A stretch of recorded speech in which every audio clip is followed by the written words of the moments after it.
Welcome back. All right, today we are unpacking what might honestly be the most terrifying, yet completely invisible crisis that's currently threatening global diplomacy.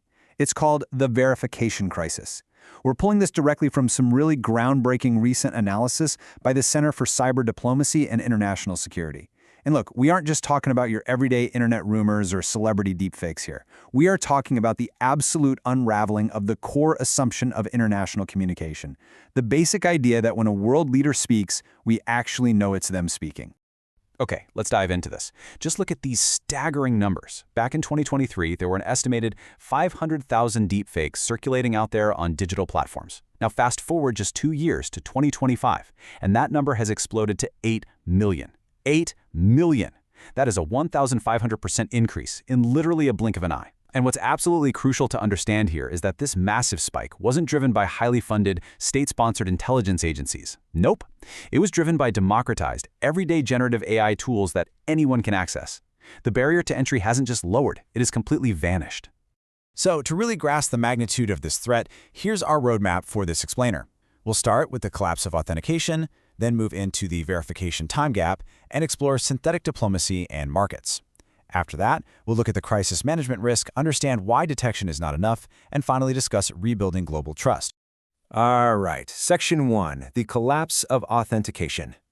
First up, we really need to understand how the foundational practice of international affairs has essentially been shattered. For decades, global diplomacy relied on something called an authentication layer. Now, what is that? Basically, it's a fancy term for the mix of signals, institutional processes, and technical tools that states used to figure out if a message or a video was the real deal. Was it perfect? No, of course not. But it was a highly functional baseline. Analysts could look at a piece of imagery, run it through diplomatic protocols, and confidently assign a level of trust to it.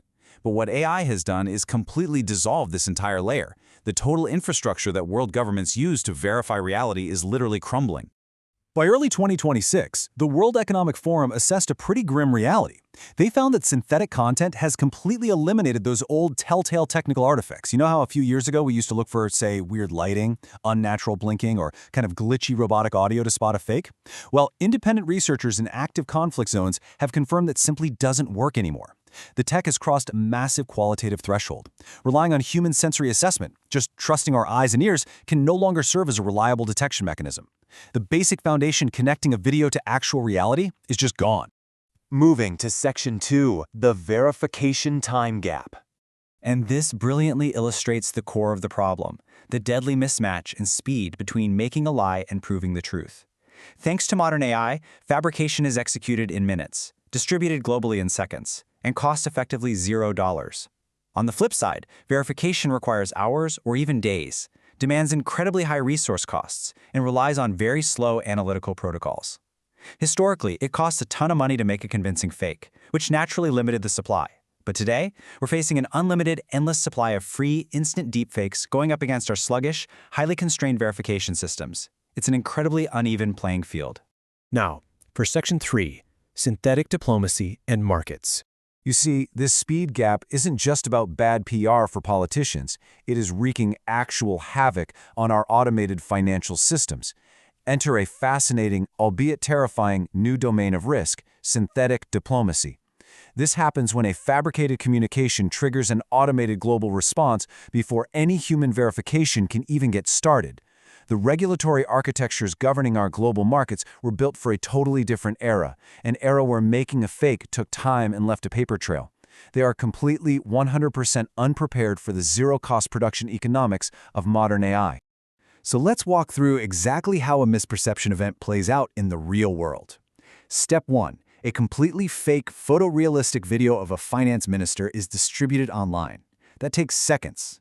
Step 2. Automated financial trading algorithms, which are designed to react instantly to official signals, detect this video and trigger a massive market sell-off. That takes minutes. Step 3. Human analysts and platform moderators finally roll up their sleeves and begin the painfully slow work of verifying the video. That takes hours. By Step 4, when the official correction is finally issued days later, well, the automated market crash has already happened. We're seeing real devastating financial consequences being produced by entirely synthetic causes. It's wild. Section 4, the crisis management risk. If financial markets crashing isn't scary enough for you, let's escalate this to the highest possible level, Nuclear crisis management. During moments of acute global tension, nation-states basically navigate the chaos using three key dependencies. First, confidence in their adversaries' true positions. Second, credible communication with each other and third-party mediators without any deception. And third, perhaps most importantly, a shared understanding of actual events so they can de-escalate safely. Generative AI allows bad actors to systematically disrupt all three of these pillars simultaneously. Just imagine a standoff between two nuclear-armed states, and suddenly, a flood of indistinguishable fake official orders or troop movements just bombards the information ecosystem. The Bulletin of the Atomic Scientists sums up this danger perfectly. They state that even a fabricated image or statement increases the risk that decision-makers will respond to a representation of reality that does not correspond to actual events. The true danger here isn't simply that someone gets tricked. The danger is that during a high-stakes military standoff, leaders might be forced to make split-second, potentially catastrophic decisions based on a deliberately fragmented, completely synthetic reality. Which brings us to Section 5. Why detection is not enough. So the crucial point is, why can't the tech industry simply invent some ultimate deepfake detector and solve this whole thing overnight? Well, it all comes down to the adversarial dynamic. You see, detection technology is locked in a permanent structural disadvantage. The exact moment engineers create a brilliant new tool to detect a specific lighting inconsistency or an audio flaw, the generative AI models instantly adapt and evolve to evade that specific signature. It is a literal, never-ending game of cat and mouse. But even worse than that is the time delay. Even if a detection tool works perfectly, if it takes 48 hours to process and flag a video as fake, that video has already been viewed by millions. The markets have already reacted, public perception is already shaped, the damage is done. Finally, Section 6. Rebuilding global trust. Ultimately, the verification crisis is a governance problem, not just a technology problem. Fixing it means we have to rebuild our authentication infrastructure from the ground up, across three distinct levels. First, at the technical level, we desperately need international cryptographic content authentication standards. Imagine digital signatures attached to official communications the exact millisecond they are created, verified by bodies like the ITU and ISO. Second, at the institutional level, we need a standing, trusted international body with the capacity to rapidly and authoritatively authenticate communications during a crisis. And third, at the normative level, the United Nations needs to update its global mechanisms to specifically address state-sponsored synthetic media operations. The entire goal here is to verify the origin at the source, way before the content is ever even distributed. Because the brutal reality we have to face is this. The verification crisis is not self-correcting. It is not narrowing. Actually, it's quite the opposite. The gap between the rapid, explosive evolution of AI technology and our sluggish global governance frameworks is actively widening. We are operating in an environment right now where the authenticity of literally any communication can be credibly disputed, and the tools we have to resolve those disputes, they are barely in their infancy.